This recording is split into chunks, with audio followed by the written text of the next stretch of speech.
Et oui, on va revenir sur cet exploit dont vous avez forcément entendu parler la semaine dernière. Traverser l'océan Atlantique à la rame, c'est ce qu'ont accompli 5 rameurs qui sont partis du Portugal pour arriver à Cayenne. Plus de 6000 km en seulement 51 jours et 18 heures. Pour en parler, nous sommes, et je le remercie beaucoup d'être avec nous ce matin, avec Patrick Massiel. Bonjour. Patrice Massiel, bonjour, pardon. Bonjour, bonjour monsieur Zamid, bonjour la Guyane. Comment ça va depuis votre arrivée la semaine dernière ?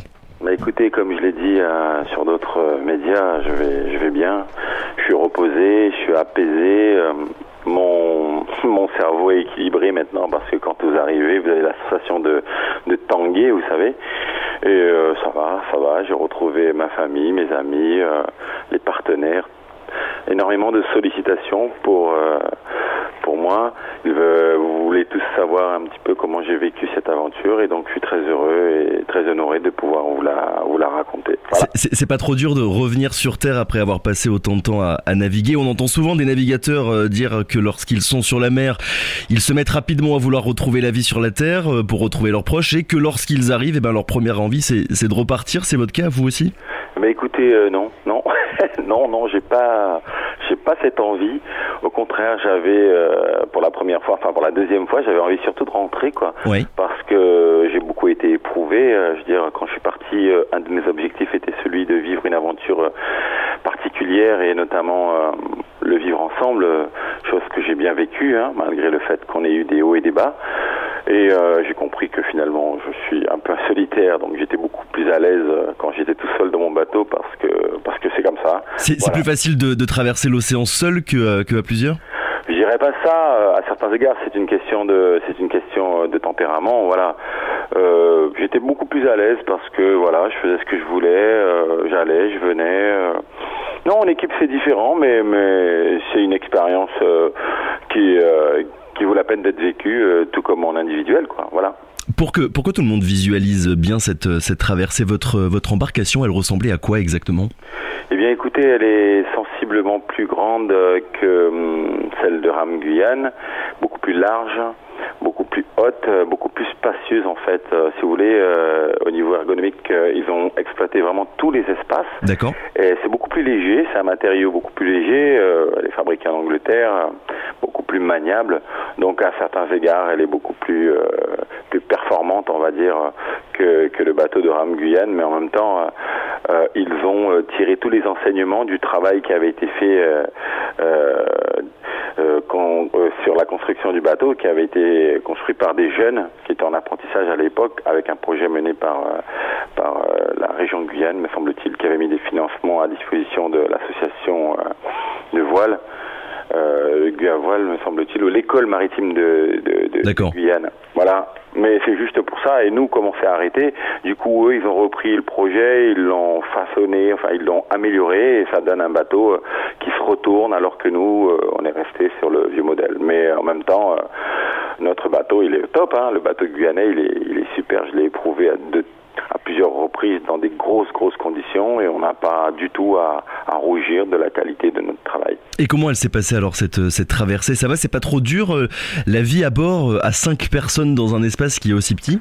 Eh bien écoutez, moi j'ai envie comme je l'ai dit, moi je suis quelqu'un d'honnête. Oui. En tout cas j'essaye de l'être au maximum, puisque au départ l'aventure on l'a réfléchi, on l'a imaginé avec un petit groupe et on a très vite compris que elle serait plus jamais à nous, tout simplement parce que la proposition qui a été faite à la Guyane et au monde, c'est de sauver un enfant. Voilà, et compte tenu du contexte actuel de pandémie mondiale, je veux dire,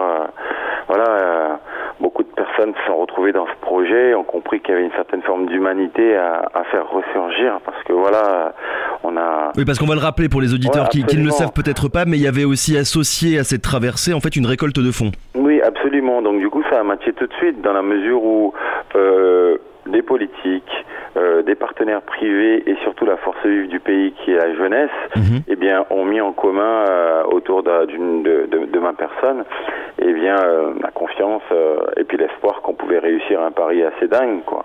Après, concernant...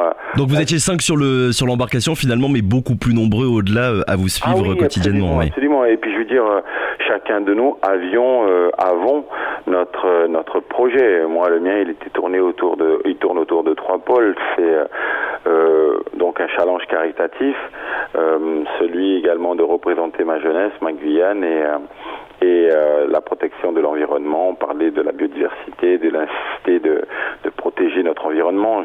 Justement, j'écoutais le sujet juste avant, enfin pas juste avant, mais vous avez retracé un petit peu les difficultés qu'ont nos responsables à parler du projet Montagne d'Or, etc., etc. Me semble-t-il, si j'ai bien compris, c'est ça?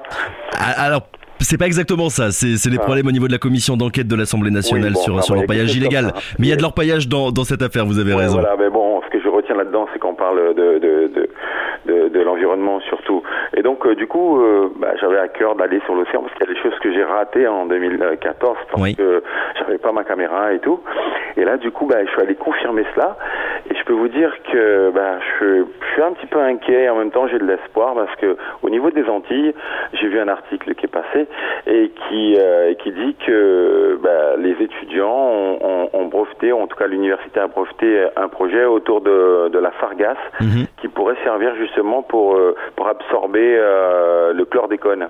Voilà, ils fabriqueraient un charbon qui pourrait absorber le chlordécone en grande partie et ça c'est extraordinaire. Donc les questions environnementales, et je me permets de vous couper, du coup qui était au cœur de cette traversée que vous avez fait. Faites-nous un petit peu voyager, Patrice Massiel, ce matin. Comment est-ce qu'on se sent quand on est comme ça, presque seul, en plein milieu de l'océan, avec les rives les plus proches qui sont à plusieurs centaines de kilomètres de soi? Eh bien écoutez, on se sent tout petit. On revient aux fondamentaux, on se raccroche à ce qu'il y a de plus important, déjà la famille. Et en même temps, à un moment donné, malgré le fait que vous soyez avec d'autres personnes, vous arrivez facilement à vous extraire parce qu'à un moment donné, chacun fait son travail, mais à un moment donné, chacun se retrouve solitaire face à soi-même, surtout quand il y a du gros temps, du gros vent, des énormes vagues. Je veux dire, tu te réfugies dans ton petit monde et en même temps, il y a des moments de plaisir extraordinaires. C'est très égoïste comme projet parce que on se retrouve sur la Voie lactée, il n'y a plus de pollution lumineuse, il y a plein d'étoiles, il y a des étoiles filantes qui passent tout le temps. Malheureusement, je méconnais la carte du ciel, mais j'ai reconnu quand même le signe du Capricorne. Je pensais à ma mamie tout le temps, elle était tout le temps là, bienveillante. J'ai pas eu de gros temps, à part 10-15 jours de gros temps sur la traversée. Donc j'ai passé une traversée relativement sereine. Le matin, quand vous voyez le soleil se lever, c'est extraordinaire. L'après-midi, quand il se couche, j'ai eu la chance de vivre aussi des pleines lunes. Donc ça, c'est, comme je disais, c'est assez égoïste, mais c'est unique parce que tu le vis pas, ça, excusez-moi, on le vit pas ici quand on est sur Terre. Il y a des moments précis à des endroits précis dont vous vous souvenez plus que les autres? Oui, en effet. Lesquels? Écoutez, quand je pars du Portugal, en particulier, parce que là, je quitte la Terre, et quand vous quittez la Terre pour un périple comme celui-là, il y a beaucoup de choses qui vous traversent l'esprit et vous regardez partout, vous essayez d'appréhender les senteurs, vous regardez partout parce que vous vous dites que c'est peut-être votre dernière vision de la Terre. Vous ne savez pas si vous allez arriver de l'autre côté. Donc, ce moment-là... oui, il y a un peu de peur quand même. Bien sûr qu'il y a de la peur, je veux dire. Oui, énormément de peur. Mais la peur, j'ai compris aujourd'hui qu'elle est salutaire parce que ça vous permet de poser des jalons pour être en sécurité tout le temps. Vous ne faites plus n'importe quoi, vous ne partez pas non plus comme ça. Et donc, c'est un des moments, c'est le moment quand vous partez. Et puis ensuite, quand vous êtes sur l'océan, comme je viens de vous dire, les moments avec la nature. À un moment donné, on était vraiment tous éprouvés par 10 jours. Et à un moment donné, on s'est retrouvés au milieu de plein de dauphins qui virevoltaient. Il y en a un, il a sauté à 2-3 mètres, mais à 3 mètres du bateau. C'est vraiment des moments magiques que même si je vous raconte, c'est difficile d'appréhender ça. Il faut vraiment le vivre. Et je me sens vraiment privilégié. J'ai envie de dire à l'ensemble des internautes, des auditeurs de la Guyane, un immense merci, une immense reconnaissance de m'avoir permis de vivre à nouveau ces émotions parce que c'est comme ça la vie. Je dirais, on vit de ça et quand on partira, ça restera au fond de notre tête jusqu'à la fin des temps, quoi. Alors malgré toutes ces belles images et ça nous fait du bien de les entendre ce matin, petit bémol, malheureusement vous n'avez pas réussi à battre le record que vous étiez fixé. À quel point cet objectif il était vraiment important ou finalement c'était qu'un prétexte?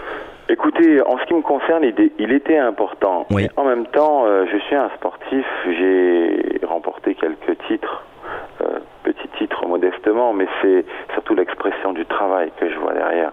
Voilà, on a essayé, malheureusement... Oui, parce que là, c'est 51 jours de traversée, mais il y a quand même un temps de préparation et d'entraînement qui doit être considérable avant de se lancer. Je me suis préparé pendant des mois dans le lac. Je voudrais remercier, si vous permettez, le docteur Pronost, docteur urgentiste à Kourou, ainsi que le docteur chirurgien Pi, qui ont pris soin de moi, parce qu'à un moment donné, moi j'ai une double chondropathie. J'ai été infiltré 3 fois avant de partir, parce que mes genoux ont vieilli, ils sont fatigués, quoi. Et j'avais l'appréhension de ne pas réussir ce challenge. Voilà, et donc la préparation a démarré avec eux, avec des soins intensifs, des moments de doute, des moments de souffrance, parce que quand vous avez le genou qui siffle, c'est dur. Et puis après, je suis allé dans le lac à côté. Au lac, il s'est passé plein de péripéties. J'ai été agressé par des gens qui, quand je ramais le soir, me jetaient des projectiles. J'ai eu un pêcheur également avec qui j'ai eu maille à partir, qui n'acceptait pas le fait que je rame dans le lac alors qu'il pêchait. J'ai ramé de jour, de nuit, seul. C'était particulier comme ambiance. Je me levais très très tôt le matin, vers 3h, 4h, des fois sous la pluie, et je traversais tout le quartier pour aller dans le lac derrière. D'aucuns devaient penser que j'étais un peu dingue, mais j'étais déjà dans une autre dimension, parce que je me disais que sur l'océan, ça serait beaucoup plus dur, intense. Et finalement, donc, j'ai mené ma préparation. Et finalement, c'est vraiment beaucoup plus dur ? Ouais, absolument. Je veux dire, oui, c'est beaucoup plus dur. Psychologiquement et physiquement, je suppose. Psychologiquement, oui. En effet, j'ai envie de vous dire que si vous n'êtes pas préparé, si vous n'avez vraiment pas, si vous partez avec un objectif à la légère, je pense que vous pouvez facilement, comme on dit, péter un câble, quoi. Parce qu'à un moment donné, vous allez chercher dans le regard des autres un échappatoire que vous n'allez pas trouver, parce que on est tous déjà concentrés. Et d'un point de vue physique, surtout, et c'est le premier signe en fait de faiblesse, c'est que quand physiquement vous ne pouvez plus rien, vous allez chercher à regarder derrière ou devant pour vous appuyer sur les autres, et puis les autres ils n'ont pas le temps parce qu'ils sont pareils que vous, et donc la faiblesse n'est plus autorisée à ce moment-là. Vous devez aller puiser au plus loin, plus profond de vous-même pour ne pas justement mettre les autres en péril. Donc c'est un équilibre perpétuel qu'il faut avoir. Et j'ai tiré les enseignements de 2014. Je vous disais que individuellement, je suis plus à l'aise, mais en même temps, c'est surtout ça qui m'a permis de me profiter avec le groupe. Voilà, malgré le fait qu'on a eu pas mal de frictions, même jusqu'à la fin, quoi. Mais en même temps, j'ai envie de dire aux auditeurs, pour démystifier tout ça, que vous mettez une femme et 4 hommes de nationalités différentes. Moi, je ne parle pas l'anglais, donc j'ai envie de dire aux jeunes qui m'écoutent, aux auditeurs, que si vous vous embarquez dans un projet, assurez-vous de parler la langue des personnes avec lesquelles vous le faites. Parce que sinon, vous allez être sujet à beaucoup de choses. J'étais sujet à peut-être des interprétations sur ce que j'entendais, parce que quand vous entendez votre prénom qui revient à chaque fois, vous dites non, c'est pas possible, il y a un truc, et vous doutez de tout. Mais après, comme je vous le disais, dès lors que vous êtes préparé physiquement, que vous êtes sûr de vous, je veux dire, vous êtes inébranlable. Rassurez-nous, vous êtes encore en bon terme avec les autres rameurs. Absolument. Je veux dire, après, non, mais je suis en bon terme avec eux.